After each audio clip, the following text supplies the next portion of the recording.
Hello students, welcome to the channel of Vedant classes. मैं Keval sir और आप सभी को जय श्री कृष्ण। कैसे आप सब लोग? एकदम बढ़िया।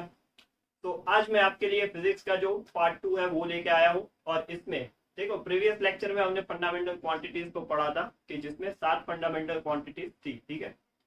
और उसके बाद हमने थोड़े बहुत यूनिट कन्वर्जन लर्न किए थे। आज मैं आपको बहुत सारे फिजिकल क्वांटिटीज बताऊंगा और उसके एसआई यूनिट्स जानेंगे और वो किस फॉर्मूला में रिलेटेड होती है। तो आपको अगर डायमेंशनल फॉर्मूला निकालना हो जब भी, तो डायमेंशनल फॉर्मूला क्या है वो आप फिजिक्स के सेकंड चैप्टर में पढ़ोगे क्लास 11th के। बहुत ही मजेदार टॉपिक है, बहुत ही इजी टॉपिक है। पर डायमेंशनल फॉर्मूला को अच्छे से लर्न करने के लिए, समझने के लिए फिजिकल क्वांटिटीज याद होने चाहिए, उनके फॉर्मूलेज याद होने चाहिए, उनके एसआई यूनिट्स आपको याद होने चाहिए। They are very very important, ठीक है। तो अगर आपको वो सारी चीजें नहीं पता तो डायमेंशनल फॉर्मूला जो इजीएस्ट चैप्टर है फिजिक्स का वो भी टफ लगेगा, ठीक है, स्टार्टिंग में। तो इसीलिए फिजिकल क्वांटिटीज को समझना, याद रखना बहुत ही इंपॉर्टेंट है। तो यहाँ पे मैं आपको ढेर सारी फिजिकल क्वांटिटीज बताऊंगा आज, ठीक है। सो चलिए स्टार्ट करते हैं फिजिकल क्वांटिटी से। तो सबसे पहली फिजिकल क्वांटिटी बेसिक फंडामेंटली ले लेते हैं, दैट इज डिस्टेंस। तो डिस्टेंस का कोई फॉर्मूला नहीं होता, ऐसा यूनिट होता है मीटर, ठीक है, ये तो हम सबको पता है। दूसरी है टाइम। तो टाइम का कोई फॉर्मूला नहीं होता, बट ऐसा unit is second. Third is length, ठीक है, लेंथ हो, डेप्थ हो, हाइट हो, कुछ भी, दैट इज लेंथ का। चलिए, लेंथ तो हमने कंसीडर कर लिया डिस्टेंस में, ठीक है। चलिए, तो तीसरा देखते हैं मास, जिसका ऐसा यूनिट होगा केजी। फिर प्लेन एंगल जो हम फॉर्म करते हैं, ठीक है, आपने क्लास 10 में ये सेक्टर पढ़ा होगा, ठीक है, मैथमेटिक्स में पढ़ा था सेक्टर। तो वहां पे जो एंगल फॉर्म होता है, ये यहाँ पे एक आर्क होती है, दैट इज एल, और यहाँ पे रेडियस रहती है, दैट इज आर, ठीक है। और ये जो एंगल फॉर्म होता है उसको हम प्लेन एंगल बोलते हैं, ठीक है, क्लास 10 में आपने पढ़ा था ये सेक्टर का। तो उसको जो थीटा फॉर्म होता है, so that theta is L by R. तो थीटा क्या रहता है? L upon R, that is arc upon radius, ठीक है। ये थीटा का फॉर्मूला है, काफी इंपॉर्टेंट इक्वेशन है ये, आर्क अपॉन रेडियस। इसका जो ऐसा यूनिट है वो रहता है रेडियन में, ठीक है। ये जो थीटा है वो रेडियन में आता है। मैं आपको मैथमेटिक्स में आगे ये यही फाउंडेशन की सीरीज में एंगल और एंगल्स डिग्री मेजर और रेडियन मेजर में कैसे आते हैं वो मैं आपको सिखाऊंगा। तो तभी जाके आपको रेडियन का मीनिंग है वो एकदम क्लियर होगा। तो अभी ये जो थीटा है वो रेडियन में है, ठीक है। फिर फिफ्थ फिजिकल क्वांटिटी अभी हम देखते हैं सॉलिड एंगल।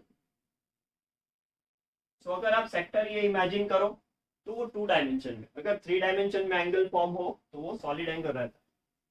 मान लो कि ये यहाँ पे कोन है, ठीक है, दिस इज अ कोन।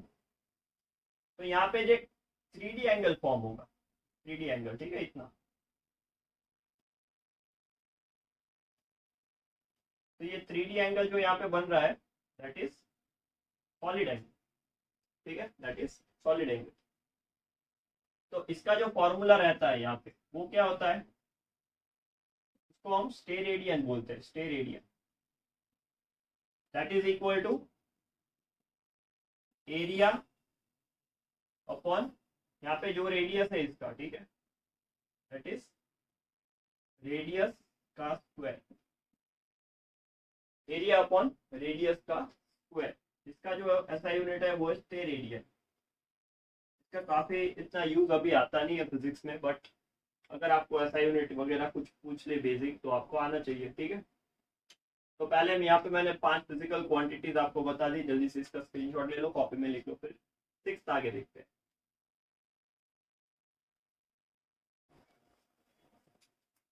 तो 6 आगे देखने से पहले देखो, ये सॉलिड एंगल है ना, वो ओमेगा से डिनोट होता है, ठीक है, ओमेगा से। और इसका जो ऐसा यूनिट है stair area that is also called as SR. Okay, तो इतनी चीजें नोट कर ली आपने आई होप। तो आगे नेक्स्ट देखते हैं। Sixth is area. तो एरिया इज एक्चुअली लेंथ का जो स्क्वायर होता है वही है, ठीक है, यहीं पे लिख देते हैं। Area is length square. So length का जो ऐसा यूनिट था मीटर था, इसलिए एरिया का ऐसा यूनिट क्या होता है, मीटर स्क्वायर। फिर सेवेंथ वॉल्यूम। सो वॉल्यूम होता है वो लेंथ का क्यूब होता है, ठीक है, लेंथ का क्यूब। तो इट इज लाइक दिस, अगर क्यूब रहा तो लेंथ क्यूब लिखते हैं, अदरवाइज क्यूबॉइड के लिए length into breadth into height. तो एक्चुअली ये भी मीटर में, ये मीटर, ये मीटर, इसलिए ऐसा यूनिट क्या बनता है, मीटर क्यूब। तो वॉल्यूम के लिए जो ऐसा यूनिट है वो क्या बनता है, मीटर क्यूब। फिर आगे एट देखते हैं, डेंसिटी। तो डेंसिटी आपने पढ़ा रहता है कई बार, that is mass upon volume. तो देखो मास हम केजी में मेजर करते हैं, शॉर्ट फिजिकल क्वांटिटी हमने लिखी थी। वॉल्यूम हम मीटर क्यूब में मेजर करते हैं, या ऊपर ही लिखा है।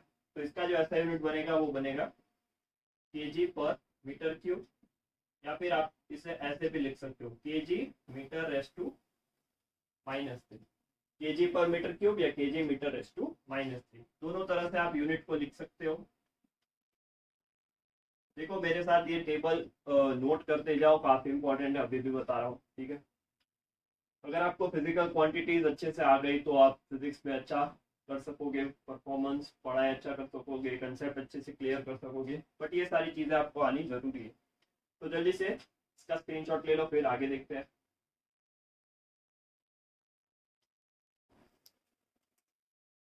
चलिए फिर आगे देखते हैं। नाइन्थ, दैट इज स्पीड और यू कैन से वेलोसिटी, ठीक है। देखने में दोनों सेम है, बट स्पीड है वो स्केलर क्वांटिटी है, वेलोसिटी है वो वेक्टर क्वांटिटी है। वो इसके बाद वाले लेक्चर में बताऊंगा कि स्केलर क्वांटिटी क्या है और वेक्टर क्वांटिटी क्या है, ठीक है। तो स्पीड स्केलर है, वेलोसिटी वेक्टर है, बट अभी उसका formula speed is equal to distance upon time. Velocity क्या होता है, that is displacement upon time, ठीक है। स्पीड है वो वेलोसिटी बाय टाइम है, सॉरी स्पीड है वो डिस्टेंस बाय टाइम है, वेलोसिटी है वो डिस्प्लेसमेंट अपॉन टाइम है। तो डिस्टेंस हम मीटर में मेजर करते हैं, टाइम सेकंड में, इसलिए मीटर पर सेकंड इसका ऐसा यूनिट होगा, या फिर मीटर सेकंड रेस टू -1। ये दोनों तरीके से आप ऐसा यूनिट मेंशन कर सकते हो। चलिए फिर नेक्स्ट देखते हैं, एक्सेलरेशन।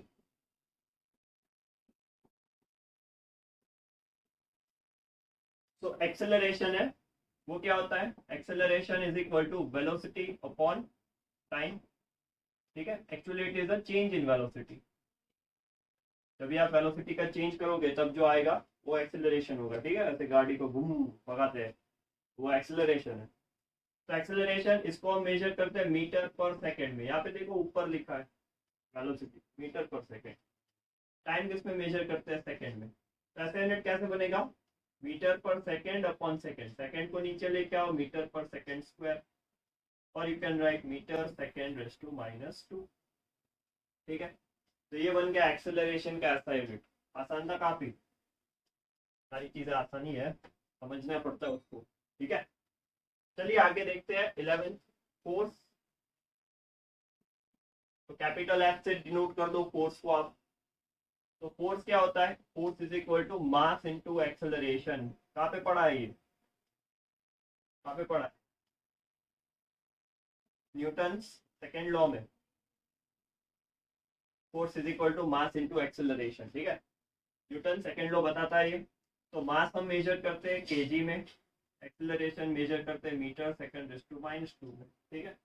तो फोर्स का ऐसा यूनिट क्या होता है, KG metre raise to, KG metre per second square, और you can write KG metre raise to metre into second raise to -2, or you can simply write it as Newton. तो force हम इस units में लिख सकते हैं, ठीक है। तो यहाँ पे कंफ्यूज नहीं होना है, आपको समझना है बात को। ओके, तो ये सारे फॉर्मूलेज है, अभी आगे और मजा आएगा, ठीक है। समझते जाओ, साथ साथ लिखते जाओ, इसलिए बोल रहा हूँ लिखना जरूरी है। ये सारे फॉर्मूलाज आपको इन फ्यूचर हेल्प करेंगे जब भी आपको इन सब के एसआई यूनिट्स या डायमेंशनल फॉर्मूलाज निकालने हैं। तो अगर ये सारी चीजें याद रहती जा रही है आपको तो बहुत ही आसान होगा आगे का काम, मैं अभी भी बता रहा हूँ। तो साथ साथ लिखते जाओ, टेबल बनाते जाओ, एक किताब में नोट बनाते जाओ, ठीक है। तो जल्दी से 11 तक लिख लो, फिर 12 से आगे लिखते हैं।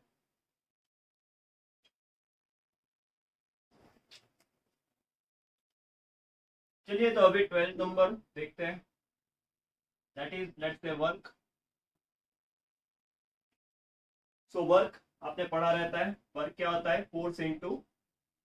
Force into displacement. उसको हम वर्क बोलते हैं, फोर्स इंटू डिस्प्लेसमेंट को। फोर्स हम किस में मेजर करते हैं, न्यूटन में। डिस्प्लेसमेंट किस में मेजर करते हैं, मीटर में। तो एक ऐसा यूनिट बनेगा न्यूटन इंटू मीटर।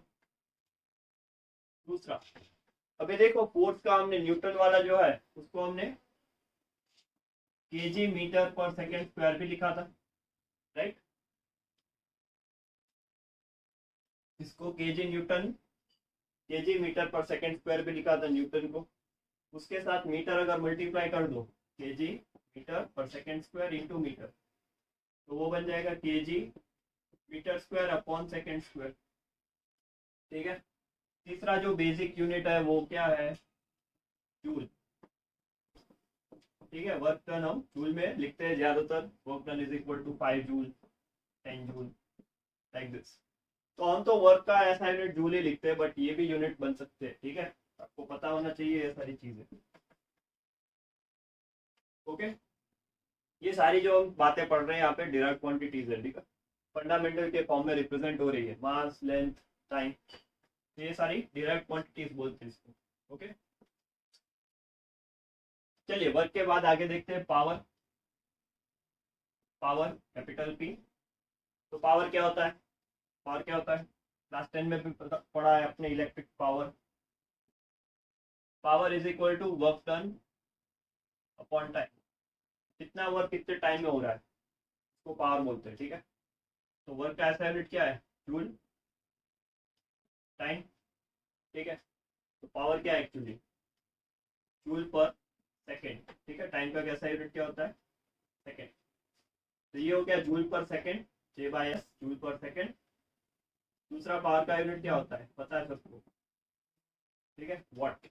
पावर का दूसरा यूनिट क्या है, क्लियर है।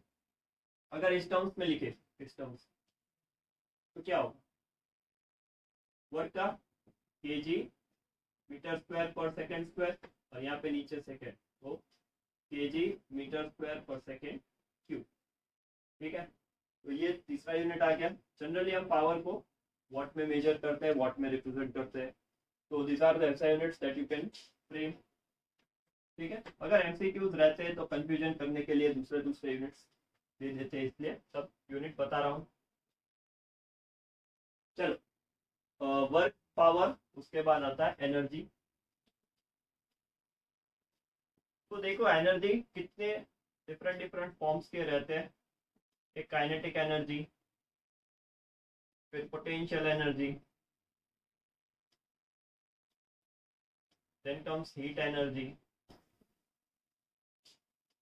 ठीक है। और भी बहुत सारे ऐसे डिफरेंट फॉर्म्स रहते हैं एनर्जी के। सारे एनर्जी के फॉर्मूलेज और ऐसा यूनिट तो सेम ही रहते हैं, ठीक है। सही, फॉर्मूलेज डिफर होते हैं, not formulas are same, but जो यूनिट रहता है वो सेम ही रहता है। जैसे कि काइनेटिक एनर्जी का फॉर्मूला रहता है half mv square, potential energy का रहता है mgh, ठीक है। तो इस तरह से देखो, हीट एनर्जी को हम अलग अलग फॉर्म्स में रिप्रेजेंट कर सकते हैं, Q is equal to mc delta T, ठीक है। अगर हीट ट्रांसफर में आप फॉर्मूला पढ़ोगे, तो हीट ट्रांसफर में आप फॉर्मूला पढ़ोगे, that will be K A delta T into time upon length. तो देखो, डिफरेंट फॉर्मूला भी लर्न, ये थर्मोडायनेमिक्स में आता है, हीट ट्रांसफर में आता है, but this are heat energies. तो इन सब आप कोई भी फॉर्मूला से अगर एनर्जी निकालोगे, ऐसा यूनिट एक ही होगा, जूल। ठीक है, ऐसा यूनिट एक ही होगा उसका, जूल। क्लियर है? तो आप इसको करस्पॉन्ड कर सकते हो। ओके, तो this are the different forms of energy, और भी हो सकती है। ठीक है, तो हर एनर्जी के लिए आपको अलग फॉर्मूला मिलेगा, बट उसको उसका जो ऐसा यूनिट है वो जूल ही रहता है। ठीक है, कोई भी एनर्जी हो, हमेशा ऐसा यूनिट इज जूल। क्लियर है? तो जल्दी से इसका स्क्रीनशॉट ले लो, फिर आगे देखते हैं।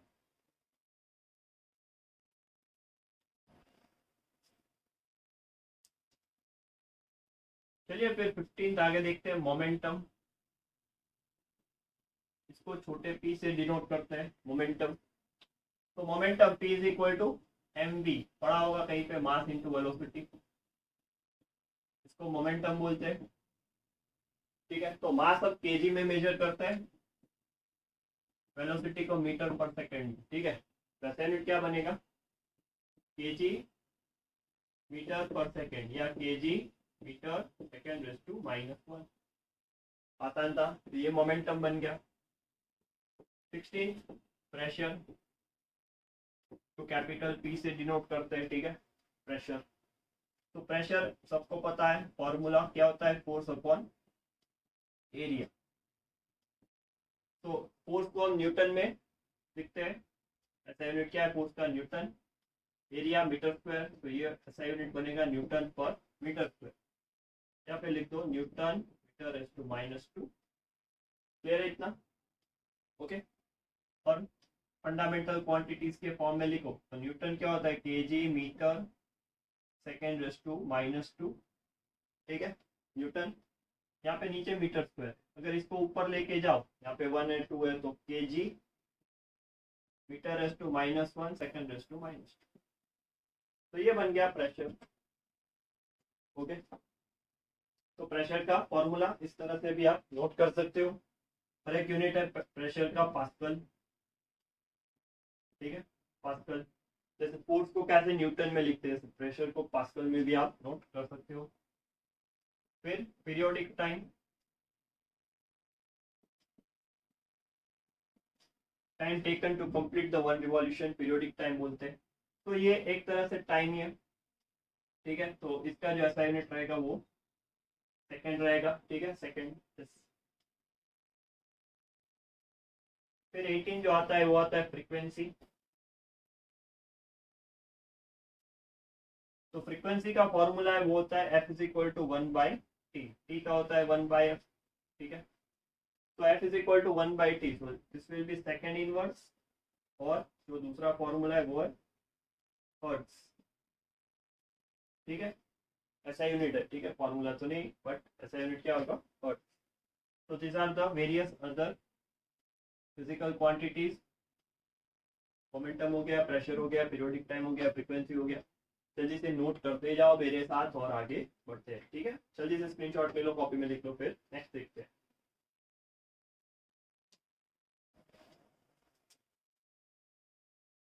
चलिए फिर 19 से कुछ रोटेशनल मोशन के लिए फिजिकल क्वांटिटीज देखते हैं। तो उसमें पहला होगा एंगुलर डिस्प्लेसमेंट, जो हमने थीटा देखा था। ठीक है, प्लेन एंगल, तो वो एंगुलर डिस्प्लेसमेंट ही जनरेट शो करता है। तो that is arc upon radius, और इसका जो ऐसा यूनिट होगा वो होगा रेडियन। ठीक है, रेडियन। क्लियर है?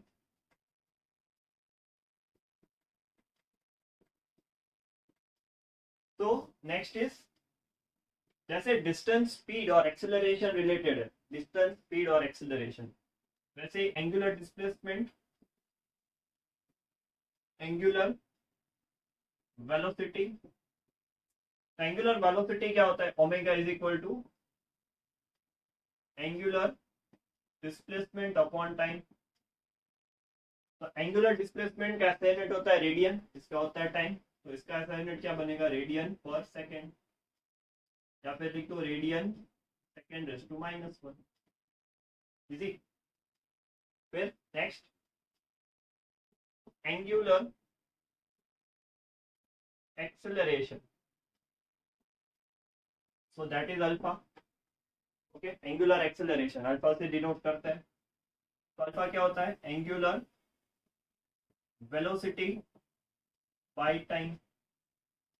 ठीक है, तो एंगुलर वेलोसिटी का रिलेशन ऐसा यूनिट रेडियन पर सेकेंड, नीचे टाइम है तो radian per second upon second, तो यस सेकेंड नीचे ले लो तो ये बनेगा radian second, radian per second square,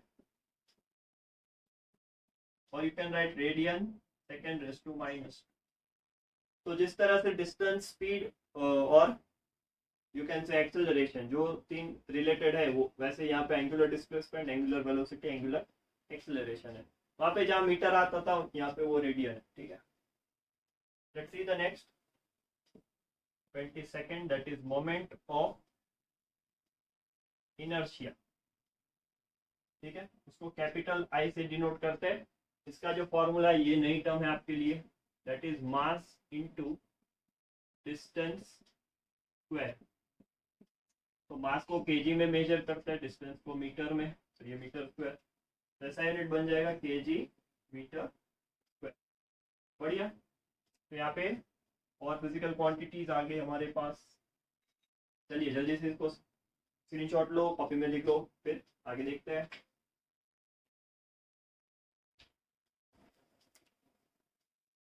चलिए नेक्स्ट देखते हैं 23rd, दैट इज टॉर्क। ठीक है, तो टॉर्क को टाउ, ठीक है, सिंबल को टाउ बोलते हैं, तो उसे डिनोट करते हैं। इसका जो फॉर्मूला है टॉर्क का, that is force into perpendicular distance. तो फोर्स को हम न्यूटन में मेजर करते हैं, डिस्टेंस को मीटर में। ठीक है, तो ऐसा यूनिट क्या बनेगा, न्यूटन इंटू मीटर। क्लियर है, तो टॉर्क का जो ऐसा यूनिट है वो Newton into metre, Newton into metre आगे भी आ चुका है। ठीक है, वर्क डन हम क्या लिखते थे, वर्क डन हम लिखते थे फोर्स इंटू डिस्प्लेसमेंट, तो सेम चीज थी ये, न्यूटन इंटू मीटर। इसलिए इसका जो दूसरा यूनिट है वो है जूल। बढ़िया, तो ये एनर्जी का भी यही यूनिट था, वर्क डन का भी यही था, टॉर्क का भी यही है। ठीक है, फिर इसके बाद नेक्स्ट है वो है impulse of force. Impulse of force, तो इम्पल्स ऑफ फोर्स है वो होता है कितना फोर्स कितने देर तक रहता है, फोर्स इनटू टाइम। ठीक है, तो फोर्स का जो ऐसा यूनिट है वो है न्यूटन, टाइम का है वो सेकेंड, तो न्यूटन इंटू सेकेंड, इसका जो यूनिट है वो होगा Newton into second, impulse of force का। फिर नेक्स्ट आता है 25th, you can consider surface tension, fluid mechanic की टर्म है ये। ठीक है, सरफेस टेंशन कई किताब में ऐसे लिखते हैं सरफेस टेंशन को। ओके, सो सरफेस टेंशन क्या होता है, that is force per unit length, force upon length. तो फोर्स को हम न्यूटन में मेजर करते हैं, इसको मीटर में, तो न्यूटन अपॉन मीटर इसका ऐसा यूनिट होगा। ये देखो न्यूटन इंटू मीटर है, न्यूटन इंटू सेकेंड है, ये न्यूटन अपॉन मीटर है। तो सभी जब भी ऐसे कुछ चीजें है, देखो ये तीनों फिजिकल क्वांटिटीज में फोर्स था। ओके, तो इस तरह से आप याद रख सकते हो, अभी याद रख लो, आगे बहुत आसान होगा, अभी तो बता रहा हूँ मैं। ठीक है, तो जल्दी से इसका स्क्रीनशॉट ले लो, कॉपी में लिख लो, फिर आगे देखते हैं।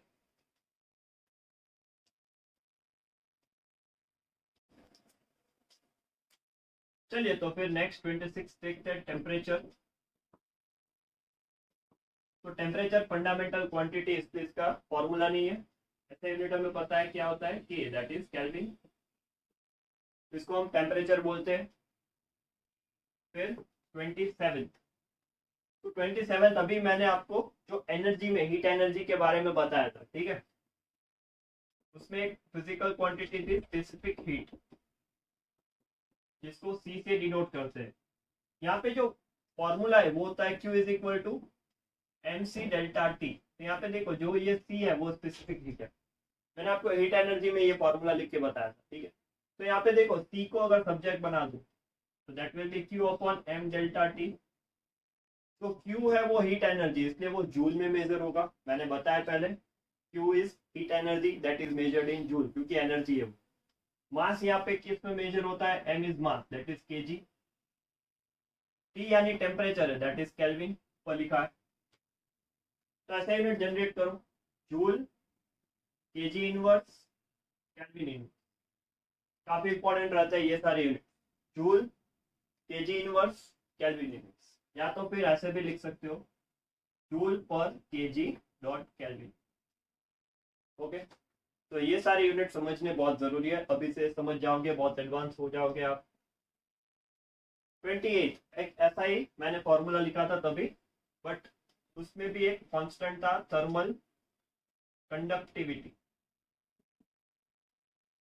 जिसको के से डिनोट करते हैं, थर्मल कंडक्टिविटी को। तो थर्मल कंडक्टिविटी जो है वो इस फॉर्मूला में K A delta T into T upon L.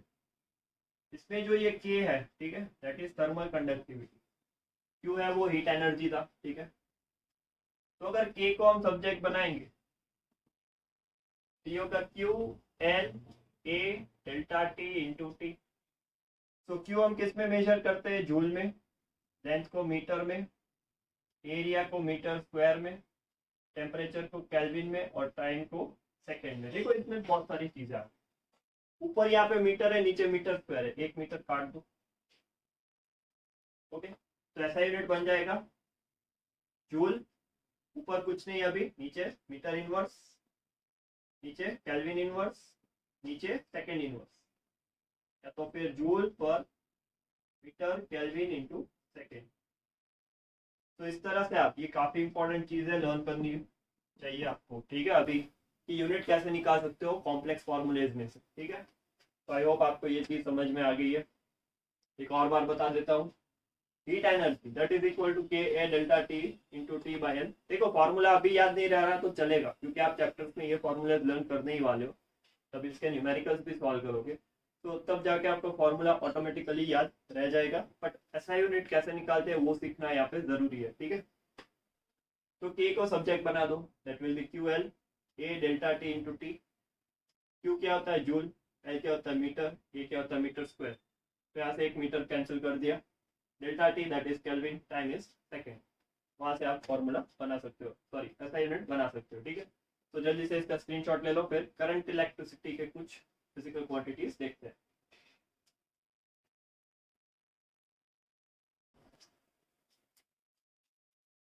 चलिए, तो आगे अभी करंट इलेक्ट्रिसिटी के कुछ ऐसे यूनिट्स देखते हैं। पहला इलेक्ट्रिक करंट,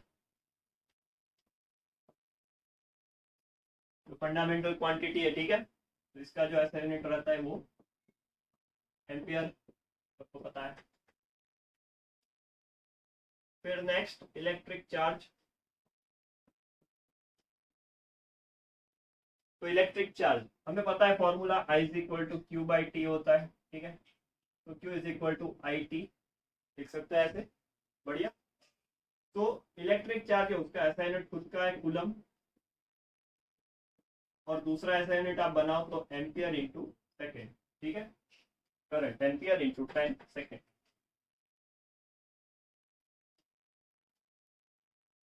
फिर नेक्स्ट 31, यहाँ पे देखो I is equal to Q by T है, तो इसको हम कूलम पर सेकेंड भी लिख सकते हैं, ठीक है, एम्पियर यानी कूलम पर सेकेंड।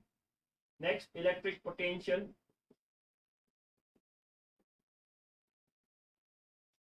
डिफरेंस, ठीक है। वोल्टेज जिसको बोलते हैं वोल्टेज। तो V is equal to work done on charge, class 10 में पढ़ा है ये, V is equal to W by Q। तो खुद का एक ऐसा यूनिट है वो है वोल्ट, जो हमें पता है, और वर्क डन यानी जूल, चार्ज यानी कूलम। तो दूसरा ऐसा यूनिट क्या होगा, जूल पर कूलम, बढ़िया। 30 सेकेंड देख लेते हैं रेजिस्टेंस।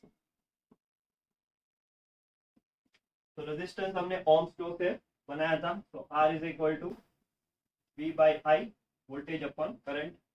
तो खुद का एक ऐसा यूनिट है वो है ओम, ठीक है, खुद का ऐसा यूनिट है। दूसरा यूनिट यहाँ से निकाल लो, दैट विल बी वोल्ट पर एम्पियर, V यानी वोल्ट, आई यानी ampere current. 33rd, that is capacitance. ये आपके लिए नया टर्म है, कैपिटल सी कैपेसिटेंस। तो कैपिटल सी कैपेसिटेंस आप क्लास 12 में पढ़ोगे। तो सी क्या होता है, क्यू बाई वी। क्यू यानी चार्ज, वी यानी पोटेंशियल। तो ऐसा यूनिट देखो, खुद का ऐसा यूनिट है वो है फैराड। ठीक है, फैराड है, कैपिटल एफ से लिखते हैं उसको। दूसरा ऐसा यूनिट यहाँ से निकाल लो, कूलम और वोल्ट। बढ़िया। तो जनरली करंट इलेक्ट्रिसिटी में यही सारे यूनिट्स हम मेंशन करते हैं ज्यादातर। ओके, तो दूसरे यूनिट्स भी आप बना सकते हो फॉर्मूले से। तो ये यूनिट्स थे वो करंट इलेक्ट्रिसिटी के रिलेटेड थे। जल्दी से स्क्रीनशॉट ले लो, कॉपी में लिख लो। ले लिया स्क्रीनशॉट? ठीक है। तो यहाँ पे देखो मैंने 30 प्लस फिजिकल क्वांटिटीज आपको बताई। तो although these are not enough, ठीक है, बट फंडामेंटल तैयार करने के लिए इस चीज़ें अगर आप अभी सीख लोगे तो आपको बहुत काम आएगी ये सारी चीज़ें। क्योंकि फिजिक्स पूरा 11th-12th में आप पढ़ोगे तो काफ़ी सारे और फॉर्मूलाज भी आने वाले हैं, काफ़ी सारे यूनिट्स भी आने वाले हैं। ठीक है, बट अगर आप यहाँ पे प्रैक्टिस कर लोगे कि यूनिट को कैसे याद रख सकते हैं, कैसे बना सकते हैं, फॉर्मूलेज में यूनिट को कैसे कन्वर्ट कर सकते हैं, सो आपकी आगे की जो चीज़ें हैं वो आसान हो जाएगी फॉर डैम श्योर। सो आगे कुछ क्वेश्चंस रखे उसको सॉल्व करो। तो पढ़ाई करते रहो, आगे बढ़ते रहो। All the best.